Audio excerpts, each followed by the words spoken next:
d'abord, je voudrais féliciter le président de la Commission des finances et l'ensemble de l'administration municipale. Je confonds à ces remerciements aussi les services déconcentrés, parce que ce débat d'orientation budgétaire a été précédé d'un forum. Et ce forum qui a réuni les groupements de jeunes, les groupements de femmes, les imams, tous les segments de la population et l'ensemble des services déconcentrés. Ce qui a permis de recueillir les doléances et de trouver des solutions. Et c'est ces esquisses de solutions qui ont été relatées aujourd'hui dans ce conseil municipal. Et un débat d'orientation budgétaire qui n'a pas pris de temps, parce que c'est les divers qui ont pris du temps, mais ça ne nous a pas pris 30 minutes. Parce que ce sont les mêmes acteurs qui se sont retrouvés aujourd'hui pour parler de débat d'orientation budgétaire. Et les axes ciblés, bien évidemment, c'est le travail à renforcer le dispositif pour avoir un bon recouvrement. Et on a fait des pas, mais avec la pandémie, avec le non-paiement des taxes, on n'a pas pu atteindre notre objectif. Et l'année qui va venir, l'accent sera mis au niveau de la commission de la fiscalité pour trouver des stratégies de faire un recouvrement qui pourra permettre à la commune de Fatick de prendre en charge correctement certaines préoccupations de la ville. Autre chose, c'est au niveau de l'éducation, au niveau de la santé, de la jeunesse, des sports, de la culture, mais évidemment au niveau de l'électrification, le raccordement, de l'eau aussi, des cases de santé, de la gare routière. Il y a beaucoup d'investissements qui ont été ciblés. Et nonobstant la gare des gros porteurs, la restructuration du quartier lycée technique et croisement. Donc il y a de beaux projets qui ont été fixés. Et avec le budget qui va venir, nous allons nous donner les moyens de répondre positivement à ces préoccupations. Donc on n'a pas travaillé d'une manière fermée, c'est un travail qui est inclusif et qui a vu la participation de l'ensemble des populations. Et je pense que c'est cela qu'il faut faire parce qu'on ne peut pas régler des problèmes qui n'existent pas. On ne peut pas cerner les besoins des populations tant qu'on ne les inclut pas dans la prise de décision. Et je pense que ce que j'ai vu aujourd'hui lors de ce débat d'orientation budgétaire montre que si le budget, et c'est une obligation, le budget doit refléter ce débat d'orientation budgétaire et c'est cela l'instrument de réponse aux préoccupations des populations.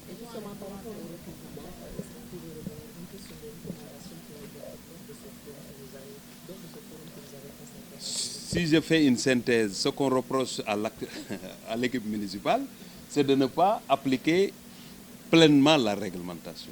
On essaie de comprendre les associations, c'est la dose sociale dont j'ai fait allusion tout à l'heure, parce que nous savons que tout le monde doit payer la taxe municipale. Mais si exiger le paiement de la taxe municipale va créer des problèmes sociaux dans la ville, en tant qu'autorité politique, autorité de la ville, on est obligé de trouver d'autres solutions. Mais ces autres solutions, c'est maîtriser l'assiette foncière, voir l'existant au niveau le patrimoine bâti et non bâti. Ça, c'est des niches qu'il faut explorer pour augmenter la capacité financière de la ville. Mais il faut faire de sorte que la sensibilisation continue pour que la paresse au niveau du paiement des taxes municipales, que cette paresse soit éliminée totalement.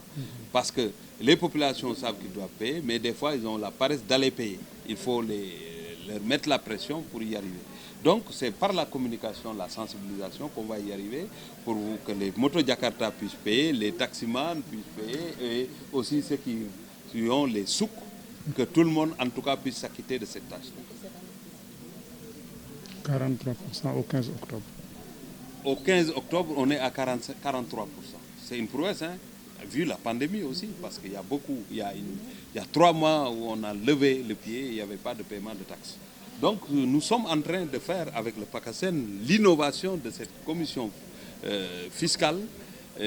On est en train de faire d'excellent travail, c'est pourquoi dans le conseil municipal, les conseillers ont tiré un chapeau au président de la commission fiscalité, qui est aussi le président de la commission des finances, qui est en train d'abattre un excellent travail.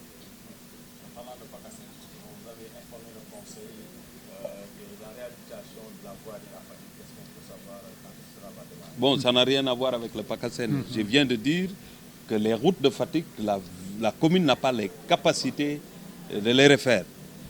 Et c'est le chef de l'État qui a donné instruction au ministre des Infrastructures pour que les routes soient en tout cas réhabilitées. Et l'AGEROUTE a pris en charge le dossier et le directeur vient de m'informer que le marché a été déjà validé et signé. Et dans les semaines à venir, normalement, l'entreprise va s'installer pour accompagner la ville de Fatick à restaurer les routes.